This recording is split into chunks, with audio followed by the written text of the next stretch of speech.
La energía geotérmica es la energía almacenada en forma de calor por debajo de la superficie sólida de la Tierra. Engloba el calor almacenado en rocas, suelos y aguas subterráneas, cualquiera que sea su temperatura profunda y procedencia. La energía geotérmica es una de las fuentes de energía renovables menos conocidas, pero es uno de los recursos energéticos que tiene el hombre más importante, al estar a la disposición de la humanidad para ser aprovechado cumpliendo los criterios de sostenibilidad. Las zonas donde se obtiene energía geotérmica y se explota este recurso energético son los yacimientos geotérmicos, zonas de la corteza terrestre donde hay materiales permeables que retienen el agua y transmiten su calor. Se encuentran tres tipos de yacimientos. La primera es el yacimiento de alta temperatura, que éstas logran obtener temperaturas superiores a los 150 grados Celsius. El segundo tipo es yacimientos de rocas calientes secas, que son rocas impermeables a alta temperatura, sin fluido termal. Y por último están los yacimientos de media temperatura, que su temperatura varía entre los 100 y 150 grados Celsius. Y por último se encuentran estos dos más, que es el yacimientos de recursos geotérmicos de muy baja temperatura. Su temperatura es menor a 30 grados. Estos yacimientos están en casi toda la corteza terrestre, debido a que el subsuelo es capaz de almacenar el calor que recibe del sol en su parte más superficial y mantener una temperatura constante prácticamente durante todo el año a partir de los 10 metros de profundidad. Y están los yacimientos de baja temperatura. En estos casos el agua está por debajo de los 100 grados centígrados. Estos yacimientos están destinados exclusivamente a uso térmico. Estos tipos de yacimientos son más frecuentes y se encuentran en amplias zonas de la corteza terrestre. Ahora yo les voy a hablar sobre los usos de la energía geotérmica. Para el aprovechamiento de energía eléctrica existen muchas zonas en la Tierra las cuales producen de forma natural el vapor, o la Tierra también tiene temperaturas elevadas que favorece la formación de vapor y este vapor se aprovecha para generar electricidad. Ahora les voy a hablar sobre el uso térmico. Este es el uso más común de aprovechamiento de la energía geotérmica. Se puede utilizar para piscinas climatizadas, calefacción y refrigeración, producción de agua caliente sanitaria, acuicultura y aplicaciones agrícolas, las cuales serían invernaderos y calentamiento de suelos, y también para aplicaciones industriales, las cuales son la extracción de minerales y secado de alimentos y madera. La contaminación es la presencia o acumulación de sustancias en el medio ambiente que afectan negativamente el entorno y las condiciones de vida, así como la salud o la higiene de los seres vivos. La contaminación, alteración o degradación del ambiente y sus componentes tiene un efecto negativo sobre la salud y la biodiversidad. Puede causar graves enfermedades a los humanos, extinción de especies y un desequilibrio general en el planeta. Contaminación natural es el proceso de concentración de toxicidad entre los que determinan algunos elementos metálicos presentes en los minerales originales de algunas rocas. Esta contaminación sucede por la presencia en el suelo de compuestos naturales, causados por los desequilibrios que crean las deposiciones atmosféricas y las precipitaciones del agua. Como ejemplos de contaminación natural o endógena tenemos a los fenómenos naturales, tal como las erupciones de volcanes e incendios forestales. Como ventajas de la energía geotérmica, podemos encontrar el hecho de que es una fuente energética permanente. Esta proporciona a las instalaciones un alto factor de planta, lo que significa que la central puede ocupar su capacidad instalada eficientemente, en forma constante y sin variaciones, y esta situación no ocurre con otras fuentes renovables, como por ejemplo el viento o el caudal de los ríos, que están expuestos a frecuentes cambios. Otra ventaja es que las emisiones de gases invernaderos son casi nulas o al menos muy inferiores al uso de otras fuentes energéticas. También disminuye la dependencia energética de los combustibles fósiles y de otros recursos no renovables. Otra ventaja es que es un sistema de gran ahorro económico y energético. También que no produce contaminación acústica, ya que su explotación no emite ningún sonido. Y en resumen, este recurso se considera uno de los más amigables con el medio ambiente. Entre las desventajas del uso de la energía geotérmica podemos encontrar el peligro de que los fluidos profundos arrastren emisiones que pueden ser tóxicas o afectar a la flora y fauna del lugar, entre ellos el ácido sulfúrico, que puede llegar a ser letal, o el azufre, que invade el lugar con olores muy desagradables. Otra desventaja es la evacuación de agua de desechos, que también puede significar un problema en el medio ambiente. Cuando contiene alto contenido mineral, la composición salina de los flujos geotérmicos puede dañar las propias instalaciones al depositarse en ellas o en los pozos de extracción. Otra es que en algunos casos puede producirse un enfriamiento de la fuente al interior de la tierra, ya sea por una explotación deficiente o por su agotamiento natural, lo cual ha dado origen a sismos que se han registrado localmente. También, si existen problemas de funcionamiento de la central, puede haber emisiones tóxicas. Se puede dar el caso de que se libere al ambiente sustancias como arsénico, amoníaco o ácido sulfídrico. Y para poder explotar este tipo de energía es necesario perforar la superficie terrestre, y pues esto lleva al deterioro del paisaje. A continuación hablaremos sobre nuestro siguiente tema que nos tocó, que es el tema ciclo de Carnot. Bueno, para dar inicio a este tema, les hablaré un poco sobre su biografía. Nicolas Leonard Sadi Carnot nació en París, Francia, entre los años 1796 y 1832. Fue un ingeniero y científico francés. Él describió el ciclo térmico que lleva su nombre, a partir de la cual se deducirá el segundo principio de la termodinámica. Tras las guerras que tenía Francia con el Reino Unido, Francia tuvo que importar de ese país la maquinaria de vapor más avanzada de la época, lo cual reveló a Carnot lo atrasada que se encontraba Francia con respecto a los demás países industrializados. En su ensayo publicado en 1824 bajo el título Reflexiones sobre la potencia motriz del fuego, Carnot, sin perderse en detalles técnicos, describió el ciclo energético de una máquina idealizada, cuyo rendimiento depende únicamente de las temperaturas inicial y final de la sustancia que impulsa la máquina, ya sea vapor o cualquier otro fluido, con independencia de la naturaleza de la misma.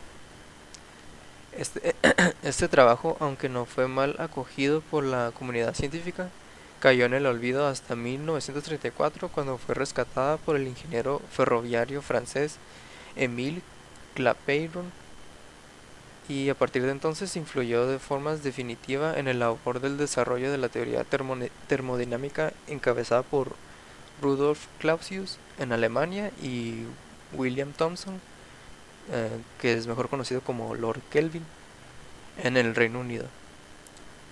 Y para finalizar, Carnot siguió con su labor científico hasta su temprana muerte en el año 1832, que fue víctima de la epidemia colérica que asoló París en esas fechas. Un ciclo de Carnot consta en su totalidad de procesos reversibles. ¿Qué es un proceso reversible? Los procesos reversibles se definen como un proceso que se puede invertir sin dejar ningún rastro en los alrededores. Esto quiere decir tanto el sistema como los alrededores vuelven a sus estados iniciales una vez finalizado el proceso inverso. Entonces, así, en teoría, puede aplicarse para extraer el calor de un cuerpo frío y descargarlo a un cuerpo caliente. Para ello, el ciclo requiere entrada de trabajo de sus alrededores. Como se puede observar en el diagrama, tenemos una turbina que de ahí saca el trabajo generado. Tenemos un condensador que extrae el calor frío, lo pasa por una bomba donde recibe trabajo, y lo manda hacia la caldera donde se está mandando pues el calor, y ahí se genera el calor caliente. Los 4 procesos reversibles que conforman el ciclo de Carnot son los siguientes. Expansión isotérmica reversible. Inicia en el estado 1, la temperatura del gas es TH y la cabeza del cilindro está en contacto estrecho con una fuente de temperatura TH. Se permite que el gas se expanda lentamente y que realice trabajo sobre los alrededores. Cuando el gas expande, su temperatura tiende a disminuir, pero tan pronto como disminuye la temperatura en una cantidad infinitesimal, cierta cantidad de calor se transfiere del depósito hacia el gas, de modo que la temperatura de este se eleva a TH, y así la temperatura del gas se mantiene constante en TH, como la diferencia de temperatura entre el gas y el depósito nunca excede una cantidad diferencial de T. Este es un proceso reversible de transferencia de calor. El proceso continúa hasta que el émbolo alcanza la posición 2 y la cantidad de calor total transferido al gas durante este proceso es QH. Expansión adiabática reversible. En el estado 2, el depósito que estuvo en contacto con la cabeza del cilindro se elimina y se reemplaza por aislamiento para que el sistema se vuelva adiabático.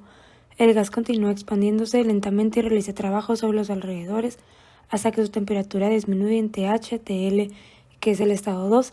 Se supone que el émbolo no experimenta fricción y el proceso está en cuasi equilibrio, de modo que el proceso es reversible así como adiabático.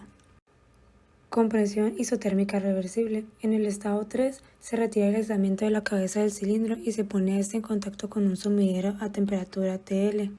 Después de una fuerza externa empuja el cilindro hacia el interior, de modo que se realizará trabajo sobre el gas. A medida que el gas se comprime, su temperatura tiende a incrementarse, pero tan pronto como aumenta una cantidad infinitesimal, el calor se transfiere desde el gas hacia el sumidero, lo que causará que la temperatura del gas descienda a TL. Así la temperatura del gas permanece constante en TL, como la diferencia de temperatura entre el gas y el sumidero nunca excede una cantidad diferencial de T. Este es un proceso de transferencia de calor reversible, el cual continúa hasta que el émbolo alcanza el estado 4 y la cantidad de calor rechazada del gas durante este proceso es QL. Compresión adiabática reversible.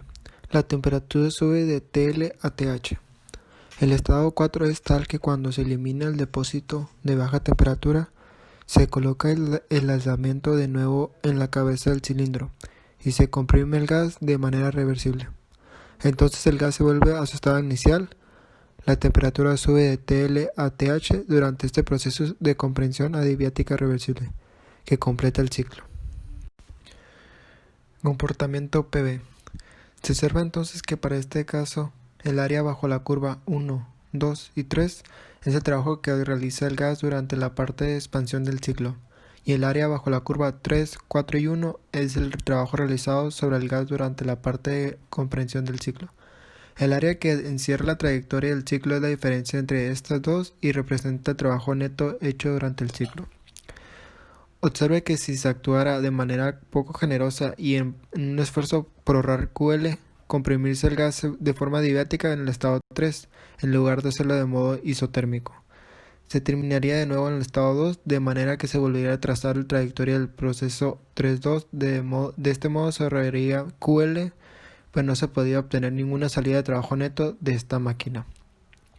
Esto ilustra una vez más la necesidad de que una máquina térmica intercambie calor con al menos dos dispositivos a diferentes temperaturas para operar en un ciclo y producir una cantidad neta de trabajo. Por un ciclo reversible, el de Carnot es el más eficiente, que opera entre dos límites de temperatura especificados. Aun cuando el ciclo de Carnot no se puede lograr en realidad, la eficiencia de los dos ciclos reales se mejorará al intentar aproximarse lo más posible al ciclo de Carnot. Ciclo de Carnot inverso. El ciclo de la máquina térmica de Carnot recién descrito es totalmente reversible. Por lo tanto, todos los procesos que abarca se pueden invertir, en cuyo caso se convierten en el ciclo de refrigeración de Carnot. Esta vez, el ciclo es exactamente el mismo, excepto que las direcciones de las interacciones de calor y trabajo están invertidas. El calor en la cantidad QL se absorbe de un depósito a baja temperatura. El calor en la cantidad QH se rechaza hacia un depósito a alta temperatura, y se requiere una cantidad de trabajo neto de entrada para completar todo esto. El diagrama PV del ciclo de Carnot invertido es el mismo que corresponde al ciclo de Carnot, excepto que se invierten las direcciones de los procesos. La segunda ley de la termodinámica restringe la operación de dispositivos cíclicos. Una máquina térmica no puede operar intercambiando calor con un solo depósito, y un refrigerador no puede funcionar sin una entrada neta de energía de una fuente externa. Los enunciados siguientes son sobre la eficiencia térmica de máquinas reversibles e irreversibles y se conocen como principios de Carnot. El primero dice que la eficiencia de una máquina térmica irreversible es siempre menor que la eficiencia de una máquina reversible que opera entre los mismos dos depósitos. Y el segundo nos dice que las eficiencias de las máquinas térmicas reversibles que operan entre los mismos dos depósitos son las mismas. Máquina térmica de Carnot. La hipotética máquina térmica que opera en el ciclo reversible de Carnot se le llama máquina térmica de Carnot. La eficiencia térmica de cualquier máquina térmica reversible o irreversible se determina mediante la siguiente ecuación. En eficiencia térmica es igual a 1 menos QL sobre QH, donde QH es el calor transferido hacia la máquina térmica desde un depósito de temperatura alta a TH y QL es el calor rechazado hacia un depósito de temperatura baja a TL. Para máquinas térmicas reversibles, la relación de transferencia de calor en la relación anterior se puede reemplazar por la de temperaturas absolutas en los dos depósitos. Entonces, la eficiencia de una máquina de Carnot o de cualquier máquina térmica reversible se convierte en eficiencia térmica reversible es igual a 1 menos TL sobre TH.